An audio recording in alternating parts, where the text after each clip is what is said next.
interessante, né? Toda igreja que eu vou, todo mundo gosta de sentar lá no fundo. Vocês não querem vir mais para frente, não? Eu vou me sentir melhor com vocês perto de mim, né? Mas é costume isso, toda igreja que eu vou. E a minha igreja, que é a Igreja Presbiteriana de Pinheiros, a última cadeira lá em cima, as últimas cadeiras são reservadas para os velhinhos. Então, eu só sento lá no fundo também, porque eu sou uma velhinha de 80 anos. Então, eu tenho o direito de sentar lá no fundo. Seguinte, tem um texto bíblico que eu gosto muito quando eu venho falar sobre missões. E ele está em Mateus, capítulo 9, versículo 35 a 39. Diz assim: E percorria Jesus todas as cidades e povoados, pregando o evangelho do reino, ensinando nas sinagogas e curando toda sorte de doenças das pessoas. Vendo ele as multidões, compadeceu-se delas, porque estavam aflitas e exaustas, como ovelhas que não têm pastor. Dirigiu-se então aos seus discípulos: A seara, na verdade, é grande, mas os trabalhadores são poucos. Rogai ao Senhor da seara que envie obreiros para a sua seara. Eu queria dizer que a primeira coisa que me chama a atenção nesse texto é a quantidade de verbos que ele tem, né? Eu selecionei 8, mas tem mais do que 8. Mas aí diz que Jesus percorria as cidades e povoados. Parece que ele não escolhia qual povoado, ele não escolhia se a cidade era mais rica ou mais pobre.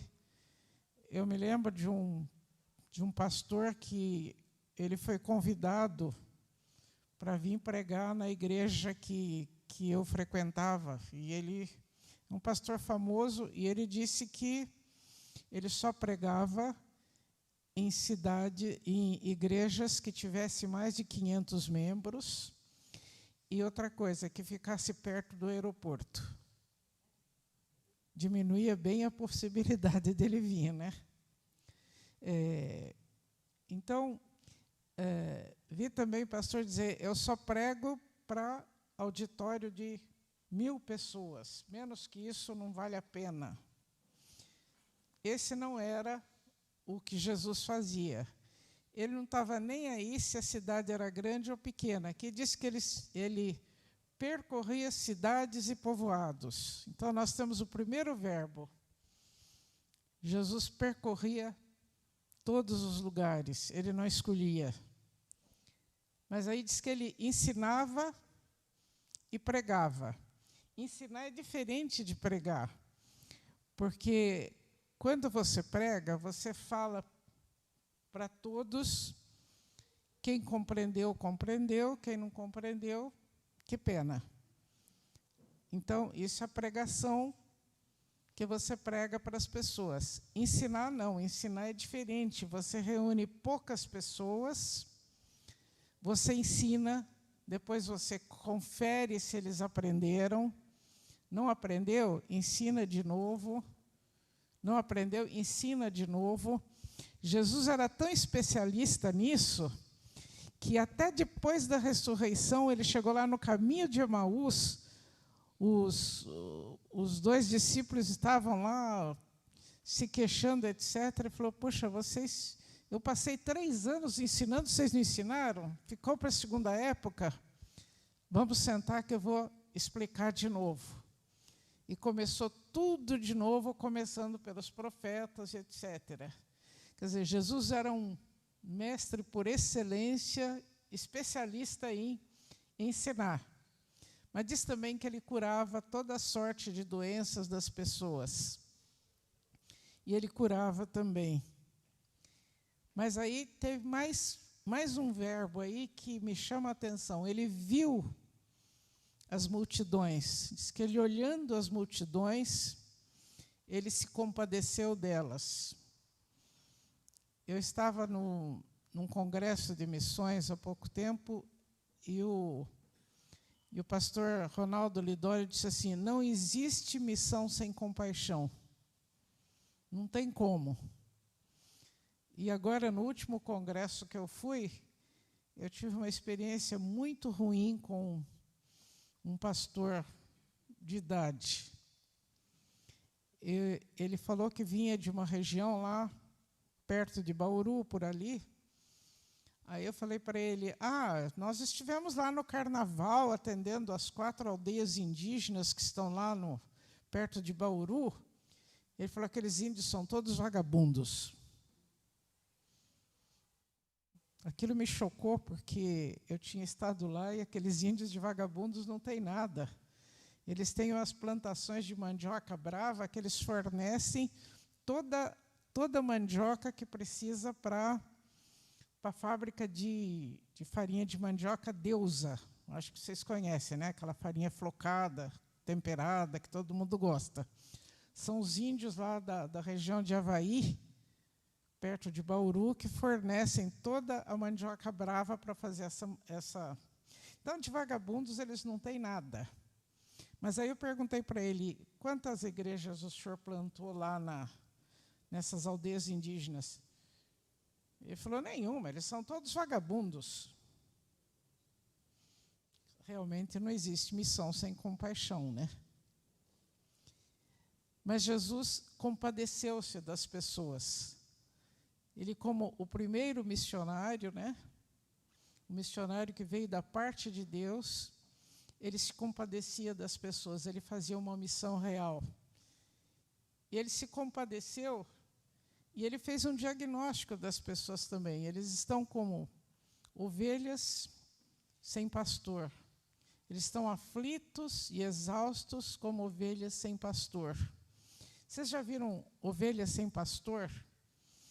Elas ficam rodando, se perdendo, e rodando de novo, e se perdendo, e vão entrando em desespero. E Jesus viu que aquelas pessoas precisavam de esperança, que elas tinham que ser apacentadas, elas tinham que ter um pastor. Mas aí ele comunicou essa necessidade para os discípulos. Ele disse, a seara é grande, os trabalhadores são poucos. Rogai, pois, ao Senhor da seara que mande trabalhadores para a sua seara. Então, o último verbo que eu vi lá foi o Senhor convocando as pessoas à oração. Porque ele deixa bem claro que essa seara enorme tem um dono, que é o Senhor. O Senhor é o dono da seara e é para Ele que a gente tem que pedir para mandar obreiros. Eu estava na Amazônia, no barco da Igreja Presbiteriana de Manaus, e era o último dia. Geralmente a gente chegava no barco depois do culto da noite, lá na Igreja de Manaus. Um ônibus já estava esperando a gente entrava no barco, trabalhava até no sábado de manhã. Ou até a sexta-feira à noite, né? No sábado de manhã, então, tinha uma devocional, e daí alguma palavra. E aí tinha um pastor brasileiro que estava nos Estados Unidos. Ele disse assim, olha, nós precisamos de uma pousada, alguma coisa aqui para os voluntários americanos que vêm. E essa casa aqui em frente, o porto, nós estávamos no Porto da Jucum. Essa casa aqui pertence a um senador da República. E nós queremos comprar essa casa, mas ele não quer vender, porque ele diz que é um bem de família. Então, todos agora vamos levantar as mãos e vamos levantar um clamor para esse homem vender a casa para nós. Eu, na hora, pensei, isso está me cheirando a vinha de Nabote, né? Quando o rei Acabe queria aquela vinha e mataram o homem para ficar com a vinha dele, né? Falei, não concordo com isso, não. Mas todo mundo resolveu orar. Eu também orei, mas nessa hora eu fiz uma oração muito mal criada para Deus. Foi quando eu descobri que Deus não fica bravo quando a gente é mal criado com Ele. Eu cheguei e falei, Senhor, eu estou me lixando por essa casa aí. Estou nem aí para essa casa. E tem mais, estou me lixando por esses voluntários americanos que esse pastor traz, que eles só vêm aqui para pescar. Vem porque é Rio Amazonas. Quando eu convidei eles para ir para o Nordeste, eles não quiseram ir. Porque no Nordeste não tem rio bonito, rio famoso para ver, né? Eu falei, senhor, estou me lixando por essa casa, estou me lixando por esses pescadores que vêm aí, mas olha, senhor, o que eu estou precisando é de gente, eu estou precisando de médico e dentista. O senhor falou que a seara é grande e os trabalhadores são poucos, mas olha, senhor, trabalhador médico e dentista é menos ainda. Então, por favor, se o senhor quiser dar essa casa para ele, esse problema é seu. Mas eu estou precisando de médico e dentista. E aí foi quando eu cheguei em Manaus, depois dali, que eu fui entrar na internet, na casa que eu ficava hospedada, que eu descobri que Deus não tinha ficado bravo comigo, porque tinha 8 mensagens de médico e dentista se oferecendo para viajar comigo. Aí eu falei, é o senhor da seara que está cuidando, né? E a gente está sempre precisando, viu? Não foi só lá, não. Eu lembro que quando eu cheguei, liguei a internet, a primeira mensagem dizia assim, meu nome é Esther, eu sou filha do pastor da IPB de Suzano, eu estou no 3º ano de medicina, eu queria saber quando que eu vou poder viajar com a senhora. Aí eu respondi, desde ontem. Aí veio a segunda menina, eu me chamo, e eu sou da Igreja Assembleia de Deus, de Mogi Mirim, queria saber quando, estou no 3º ano, queria saber quando que eu posso viajar com a senhora. Eu falei, desde ontem.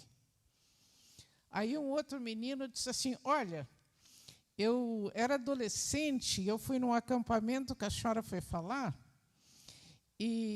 mas naquele tempo eu ainda estava no colegial, mas agora eu já estou no 3º ano de medicina, eu queria saber quando que eu vou poder viajar com a senhora. Falei, desde ontem. Eu sei que eram 8 pessoas, todos eram estudantes de 3º ano. Aí eu falei, senhor, o senhor sempre manda o melhor. Eu não sei como é que eu vou orientar esses estudantes, mas eu vou levar esses estudantes comigo. Desses estudantes, um deles, um estudante de odonto, que era o Natan se converteu numa das nossas viagens missionárias. Ele não era cristão, mas ele estava sendo evangelizado pelos outros estudantes que estavam viajando comigo. E ele se converteu e passou a viajar conosco até o fim do curso, e depois do curso ele ainda viajou bastante conosco. E o ano passado eu recebi uma mensagem dele no WhatsApp dizendo, ele estava em Juiz de Fora, muito bem lá como dentista, ele casou com uma médica que também viajava conosco, eles estavam muito bem os dois lá. E daí ele me passou um WhatsApp dizendo, estamos muito felizes aqui em Campinas, já conseguimos um apartamento para a gente morar, a Júlia já está trabalhando na Intermédica, eu estou atendendo numa cidadezinha aqui do lado, mas já estamos montando o nosso consultório, estamos muito contentes aqui. Eu falei, mas o que será que aconteceu? Eles estavam tão bem em Juiz de Fora, por que eles mudaram para Campinas? Eu liguei para ele, falei, o que aconteceu que vocês foram para Campinas? Ele falou, é que eu fui aceito no Seminário Presbiteriano de Campinas, eu vou ser pastor. Então, deu para ver que o trabalho nosso não é vão no Senhor. E esses estudantes, tem um atualmente que é missionário na Índia, tem outro que está no Paraguai, missionário com a igreja dele. Então, o nosso trabalho orando que o Senhor mande trabalhadores, o Senhor manda. Não manda aquilo que a gente está querendo. Eu queria uns médicos formados, tal. Ele mandou estudantes. Mas, puxa vida, foram os melhores estudantes que ele mandou. Muitos estão comigo até hoje, viajando ainda, né? Então, aqui, Eu queria fazer uma pergunta. Não vão rir. Quem tomou banho ontem ou hoje? Levanta a mão. Todo mundo tomou banho. Quem escovou o dente hoje cedo? Pois é, a igreja é um lugar de conforto, né? Todo mundo limpinho, todo mundo com os dentes escovados, todo mundo com roupa limpa, todo mundo sorrindo, né? Sabe por quê? Porque o templo é lugar de conforto. A gente está aqui com os irmãos e todo mundo tem prazer em abraçar todo mundo. Aqui é o lugar de conforto. Mas lá fora tem um lugar nada confortável e que o Senhor nos chama para ir trabalhar lá. Eu comecei em 2003, eu estava no dia da posse do presidente Lula, em 2003, e o pastor, o capelão do Mackenzie, me ligou e falou, olha, tem uma epidemia de rotavírus numa aldeia lá na Amazônia, e eles não estão conseguindo médico. Você toparia aí? Eu falei, sem problema, pastor. Quanto que vai custar? Ele falou, não vai custar nada, não. A TAM vai te dar passagem de graça. Aí eu falei, pastor, de graça tem injeção na testa, né? E aí eu fui para lá. Aliás, ele me avisou que, além do avião da TAM que eu ia viajar, quando chegasse lá, eu já ia sair do avião e entrar num aviãozinho pequenininho e sobrevoar a mata amazônica. Deu um medo aquela hora. Sobrevoar, ainda é um avião pequeno que fica tremendo, né? Mas eu já tinha falado que ia, né? Eu não podia falar, não, eu tenho medo, não vou. Ele falou, não, agora eu já falei, eu tenho que ir, né? Vou ter que aguentar. E foi lá que eu cheguei e realmente eu fui tomada de uma grande compaixão por aquelas pessoas.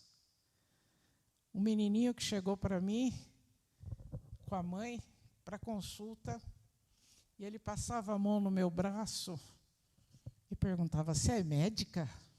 Eu falava, sou. Aí ele passava a mão no meu braço de novo, passava e falava, você é médica? Eu falava, sou. Aí a mãe explicou, falou, olha, ele nunca viu um médico na vida. Ele pensa que médico é uma pessoa de outro mundo. E por isso que ele está passando a mão no seu braço, porque ele está vendo que você tem um braço igual dele, né? Aí eu falei, não, médico é igual a todo mundo, viu? Mas eu me senti compadecida de ver que um menino que estava descalço, com os dentes todos estragados, era um menino de 8 anos, com os dentes estragados, com verme amarelo, todo cheio de mancha por causa da verminose, né, e de outras coisas lá, e que nunca tinha tido um médico para cuidar dele. Isso deixa a gente com compaixão. E quando terminou aquela viagem, eu fui agradecer ao piloto de Asa do Socorro, ele veio me agradecer por eu ter vindo lá. Eu disse, olha, não precisa agradecer, não. Foi um prazer estar aqui, foi um desafio. E quando precisar, pode me chamar que eu vou. Olha, eu não tenho pai, não tenho mãe, não tenho marido, não tenho filho, nem emprego eu tenho, porque eu sou dona da minha clínica. Quem manda sou eu, não tenho que pedir para ninguém. Quando precisar, pode me chamar que eu vou. Eu ainda pensei, se eles gostarem de mim, quem sabe se daqui a um ano eles me chamam de novo, eu quero vir, né? Que ilusão. Daqui a um mês, se eles falaram, olha, dá para você vir de novo? Aí eu fui. Fui dessa vez, era lá em Portel, onde a gente está indo até hoje, todo ano, né? Era lá em Portel, e eu fiquei realmente preocupada com aquilo, porque eram aldeias e aldeias e comunidades e mais comunidades precisando ser alcançadas pelo Evangelho.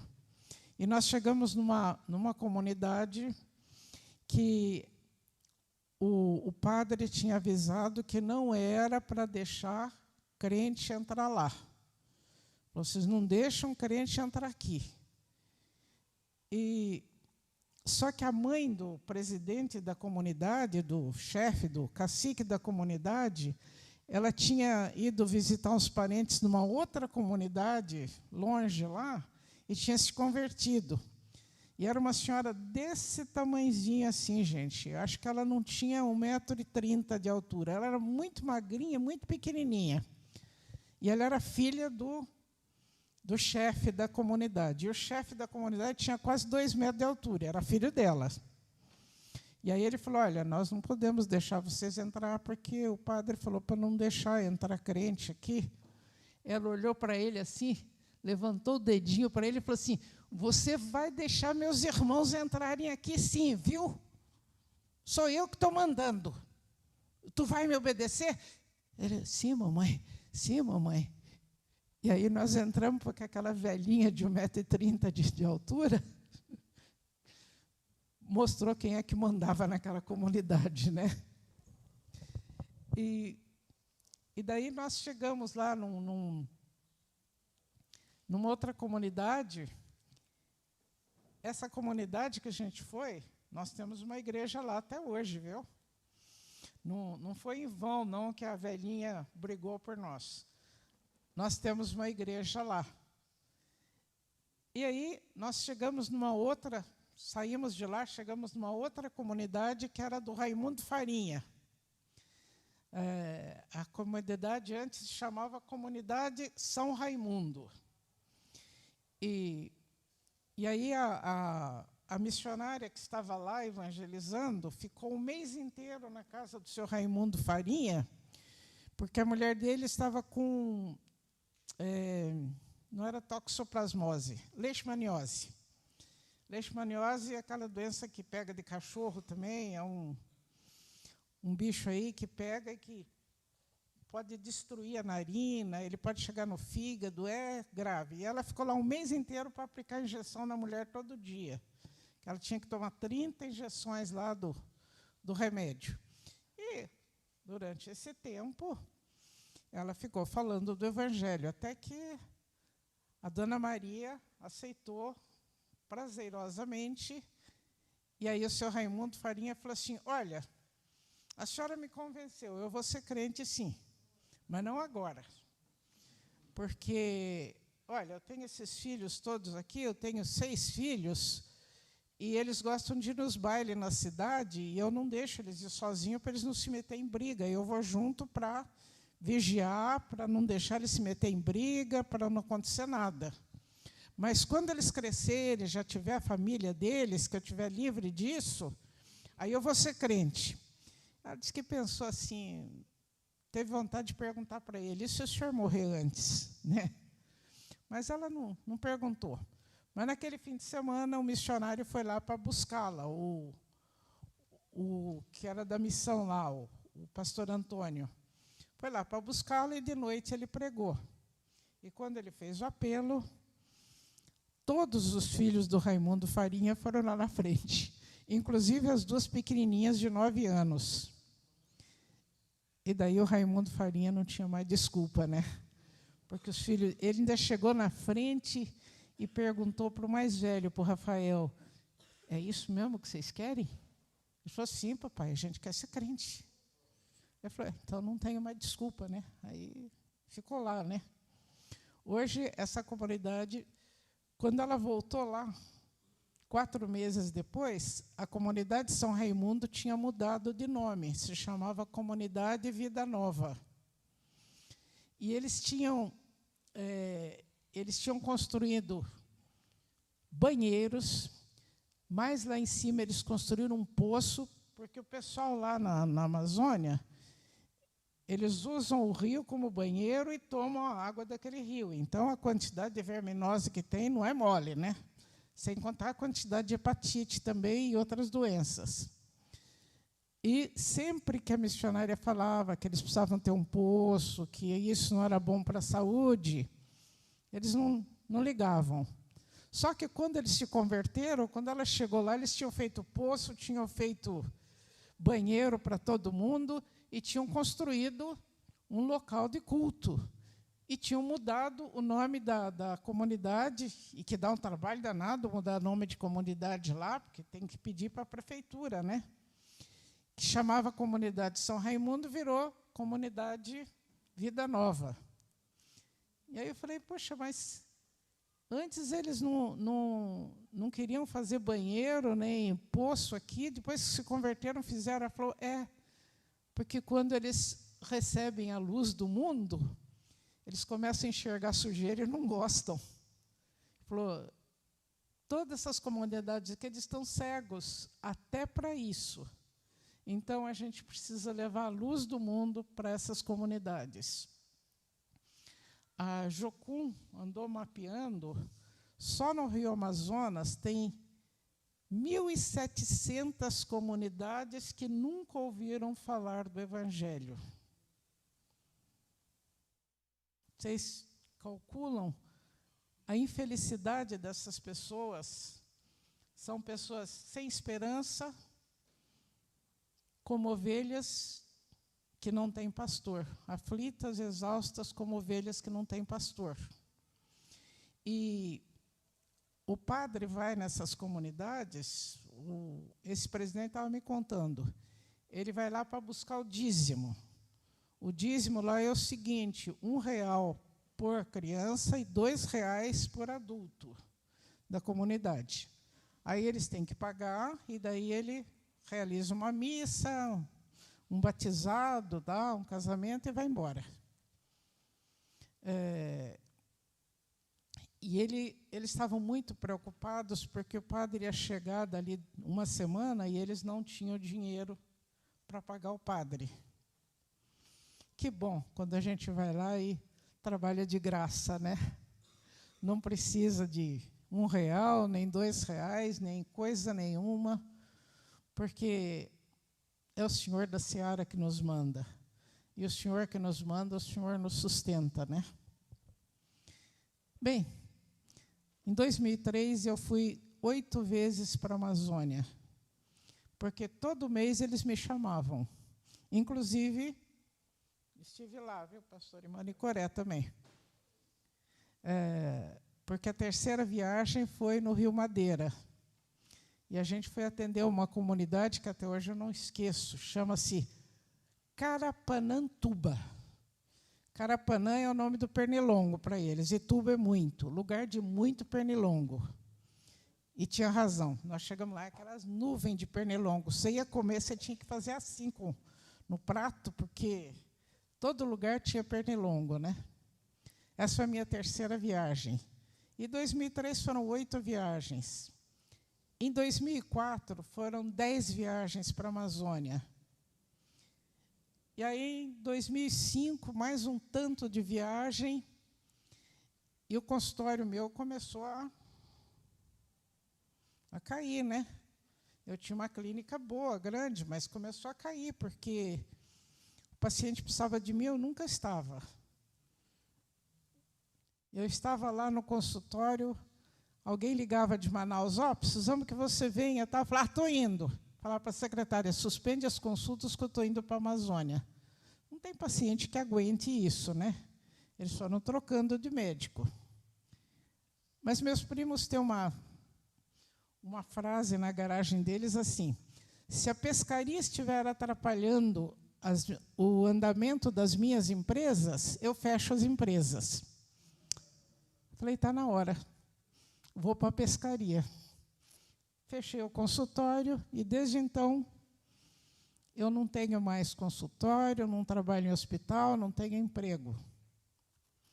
Eu só vivo para a pescaria agora. E devo dizer para vocês que nunca me faltou nada. Nesses anos todos, estão fazendo 21 anos, né? 21 anos e meio já. Nunca me faltou nada, não. O Senhor tem providenciado tudo que eu preciso. E eu perguntei, falei que aqui é o lugar de conforto, né? Mas eu queria convidar vocês para ir onde a zona não é de conforto, mas que o Senhor tem muita gente lá que Ele quer alcançar. E Ele é o Senhor da seara. Ele é o dono. Se o Senhor estiver chamando você para ir pelo menos fazer uma visitinha lá, vai, porque o Senhor da seara garante para você. Alguém quer falar alguma coisa? Da SAF de Santo André aqui, que foi lá para ajudar na cozinha. Teve duas senhoras que elas são personal organizer. Eu nem sabia que existia essa profissão. Elas são organizadoras. Sabe o que elas fizeram de missão ontem? Eu estava trabalhando na farmácia desde segunda-feira e foi para preparar aquilo. Foi um evento grande que nós tivemos. E a farmácia estava... E a minha casa ficou... Ao Deus dará. Minha casa ficou uma baderna completa. Sabe qual a missão que essas duas senhoras fizeram? Elas foram lá e reorganizaram a minha casa, fizeram uma faxina na minha casa, trocaram tudo, trocaram a roupa de cama, mexeram em tudo. Para vocês terem ideia, eu quis fazer um café hoje, eu não sabia onde é que elas tinham posto o coador de café. Mas, gente... Elas fizeram isso por amor a Cristo e não vão ficar sem recompensa. A Denise fica lá fazendo ficha, quando vai com a gente.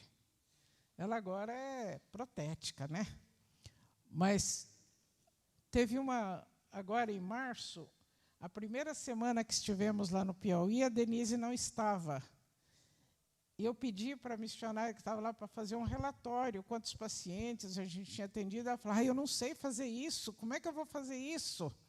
E eu não achei ninguém para fazer isso. Nós tivemos que pegar nas fichas lá e improvisar um relatório qualquer lá para dar para a igreja, né? Aí, na segunda semana, a Denise estava. Daí teve um relatório bem feito. Então, onde a Denise vai... Ela faz os relatórios, etc. Então, tem lugar para secretária, para professora de letras, tem lugar para tudo. Numa das viagens que nós fizemos também, foram duas senhoras especialistas naquele missão AEIOU. Elas alfabetizam rapidamente e com a Bíblia na linguagem de hoje, ainda por cima.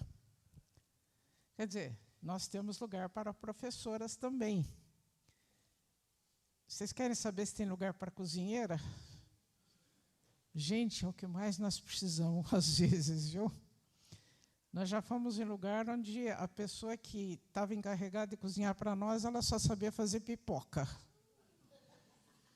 Gente, até hoje, quando eu vejo alguém numa missão fazendo pipoca, eu falei, ai, meu Deus, será de novo? De novo pipoca? Realmente, não tinha graça, né? Então, quando vai alguém que sabe cozinhar, que bom, gente. Tudo que vocês podem pensar, a gente precisa ir em missões.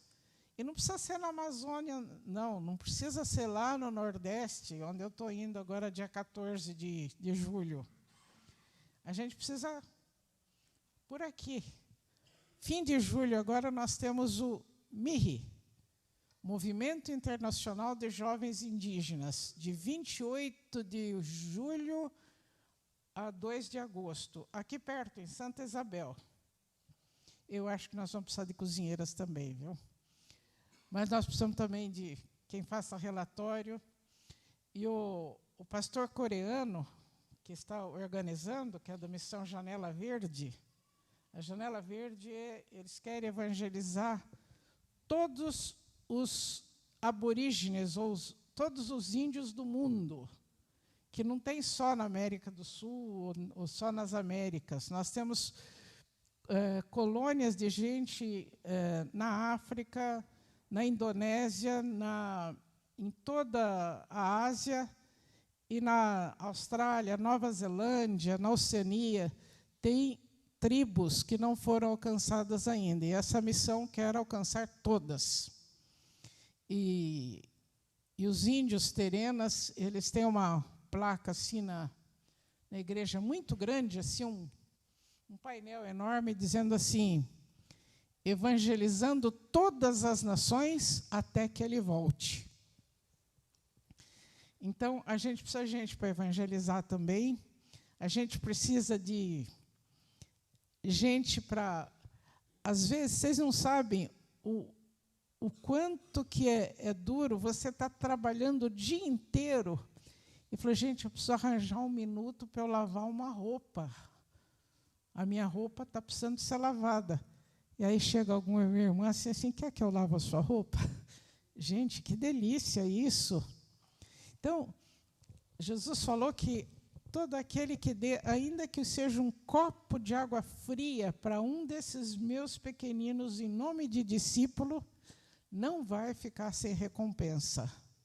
Então, o Senhor está pronto para recompensar a todos em todas as profissões. Ontem, essa senhora que é personal organizer, ela disse o seguinte: olha, faltou aqui, eu sou especialista em organização econômica, alguma coisa assim de ensinar como é que as pessoas fogem de dívidas, como elas fugir de dívidas, como elas terem prudência no gastar, etc. E ele é especialista nisso. Ela falou, eu poderia ter feito isso. Ninguém chamou ela para fazer isso, ela foi lá e limpou a minha casa. Coisa linda, né? Então, todas as profissões, nós temos trabalho e o Senhor da Seara é que recompensa. Não espere perguntar quanto que vão me pagar, porque, geralmente, o Projeto Servir, por exemplo, vive no vermelho. Já teve vez, em 2016, nós tínhamos R$29 na nossa conta. E nós tínhamos que levantar 3 passagens, porque tinha 3 estudantes de odonto muito bons, muito consagrados, e que não tinham dinheiro para ir no Congresso Indígena. Não me perguntem como, todos receberam uma passagem de avião. Meu primo, que é pastor nos Estados Unidos e que é engenheiro lá, tem uma firma, mandou a passagem de um funcionário da Sociedade Bíblica do Brasil mandou a passagem de outro, e um presbítero lá de Nova Campina mandou a passagem do terceiro. Então, todo mundo foi, porque o Senhor providenciou tudo. Então, a gente não precisa ter medo. Está havendo perseguição já, tem aldeias indígenas que já querem proibir a gente de entrar, mas eu queria dizer para vocês que Ele é o Senhor da Seara. Os índios não querem mais missionários brancos entre eles.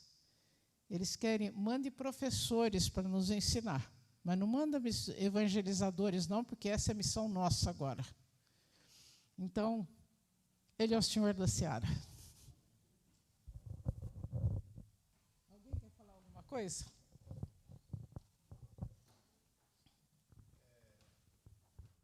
Esses lugares que vocês têm ido, tem tido, por exemplo, algum conflito? Não sei se seria essa exatamente a palavra, né? Porque nós temos muitas ONGs e estrangeiras, uma série de coisas que estão lá no norte do país. Uhum. Vocês tiveram, não conflito, mas alguma dificuldade em relacionamento, alguma coisa? Vamos dizer assim, chegaram primeiro? Tiveram alguma coisa assim? Essas ONGs estão interessadas em dinheiro, elas não estão interessadas em... E elas não vão lá onde a gente vai. Eles dizem que certos lugares só milionário ou missionário que vai. Elas não estão lá, não. Nunca, os missionários que estão lá já tiveram problemas, mas não tanto com as ONGs, mais problemas com a Igreja Católica, que tenta expulsá-los de lá e daí arranjam desculpas, etc. Não estou falando mal da Igreja Católica, porque em alguns lugares que eu fui, quem me ajudou a atender foi o padre. Lá no Maranhão, em Uruçuí, uma cidadezinha pequena lá, eu fui atender num galpão que era da Igreja Católica. Era o único lugar que tinha para eu atender. E o padre todo dia me levava cafezinho, ele sabia que eu gosto de café sem açúcar, ele levava café sem açúcar, ele levava biscoito todo dia. Não, bolacha. Bolacha. Aqui é bolacha. Ele levava bolacha. E teve um dia que ele falou, olha, eu tenho uns paroquianos meus que não podem sair de casa porque eles estão acamados. Gostaria tanto que você pudesse ir lá. Eu falei, mas vamos então, como é que a gente faz para ir? Precisa barco? Ele falou, não, eu tenho carro, eu levo. E aí eu fui atender todos os pacientes do padre também. E esse padre não me deixava faltar nada. Ele me levava para tomar banho na casa dele, porque lá tinha chuveiro elétrico, para eu não tomar banho gelado. Então, não é a Igreja Católica em si, é o preconceito das pessoas contra os crentes. O Billy Graham diz que todas as religiões são aceitas. Todas as religiões. Ninguém briga com muçulmano, ninguém briga com budista, etc. Mas brigam com o Evangelho. Porque o Evangelho não exige só mudança de religião, exige mudança de vida. Então, a gente vai ter perseguição, sim. Mas o senhor da Seara já falou que está com a gente. Tudo bem. Mais alguém?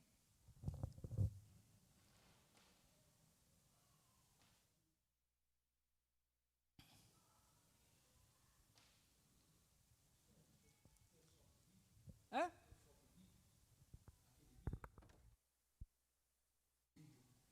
Ah, sim, pode passar. Eu vou passar um vídeo que a gente esteve no Piauí.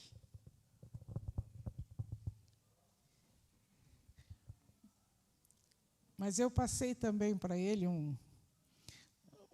acho que mais umas fotos assim, mostrando ali, ó, aquele ali. O povo Yanomami, os missionários ficaram 17 anos lá pregando sem nenhum convertido. Teve um convertido que foi operado do coração aqui em São Paulo, que tinha hepatite B, mas só esse, não tinha nenhum convertido por 17 anos. E, de repente, olha lá o que aconteceu. Todo o povo Yanomami, em todas as aldeias, tem uma igreja agora. E aquele cara que está fazendo aquele cara de verde ali, passou ali fazendo isso, é o pastor Paulo Nunes.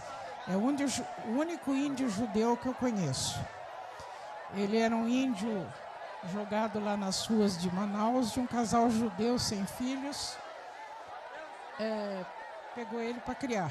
Com 11 anos, esse índio foi educado daí na religião judaica, fez o bar mitzvah dele, que é quando o menino faz 13 anos, né? Que ele se torna, entre aspas, adulto. Ele fez o bar mitzvah dele em Israel. E ele foi circuncidado também na sinagoga. Só que mandaram ele para estudar na Suíça, chegou lá, ele se converteu. Aí ele voltou, falou para os pais, olha, Eu quero alcançar minha tribo agora, eu quero alcançar os índios Baré. Mas ele, antes de ir para os Baré, ele ganhou a família judaica dele para Cristo também. É ele que é o missionário. Ele conheceu a Betânia, que era missionária entre os Yanomamis, casou com ela, e eles não estão lá na tribo, eles estão traduzindo a Bíblia para os vários idiomas Yanomamis. Então, eles já têm 4 evangelhos, e agora não sei por que eles pularam Atos. Eles estão traduzindo 1º e 2º Timóteo. E traduzir a Bíblia para a linguagem indígena, eles têm que ter uns índios junto com eles para ficar explicando como é que faz essa palavra, como é que põe aqui, etc. Esses são os Yanomamis. Então, 17 anos, e aí chegou o tempo de Deus. Então, eles não desanimaram. Por 17 anos, esses missionários não desanimaram. Alguns morreram lá sem ter nenhum convertido. Teve uma missionária coreana, uma dentista, que morreu sem ver nenhum convertido lá. Hoje o marido dela está lá e está vendo os resultados do trabalho dela.